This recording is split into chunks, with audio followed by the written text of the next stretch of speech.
உங்களுக்கே இந்த விஷயம் தெரியுமா? அதாவது நம்ம கோஜோ உயிரிட காரணமே நம்ம டோஜோட ஒய்ஃப் தான் அப்படின்னு அவங்களால நம்ப முடியும். ஆனா அதுதான் உண்மை. நம்ம டோஜோ இருக்கல, அவ ஒரு ஜெனின் கிளான். இந்த ஜெனின் கிளான்ல பெர்சனேஜ் தான் மேட்ரு. ஆனா நம்ம டோஜிக்கு வந்து பெர்சனேஜா இருக்காது. அதுக்கு பதிலா super human strength, speed, stamina இந்த மாதிரி இருக்கும். அது பெரிய ஹெவன்லி ரெஸ்ட்ரிக்ஷன் அப்படின்னு சொல்லுவாங்க. ஆனா நான் முன்ன சொன்ன மாதிரி தான் ஜெனின் கிளானுக்கு பெர்சனேஜ் தான் மேட்ரு. ஆனா நம்ம டோஜிக்கு பெர்சனேஜ் இல்ல.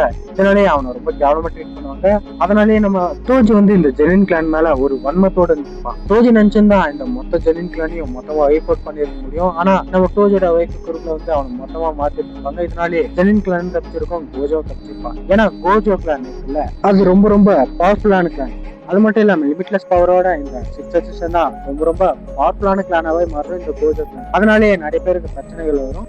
அதனாலேயே கோஜோவை போட்டு தள்ளுறதுக்கு நிறைய அசாசினை அசைன் பண்ணியிருப்பாங்க. ஆனா நம்ம டோஜிக்கும் அந்த ஆஃபர் வந்திருக்கும், அதை அவரு ரெஃப்யூஸ் பண்ணியிருப்பாரு. ஏன்னா அவரோட வாழ்க்கையெல்லாம் மாறிடுச்சுல.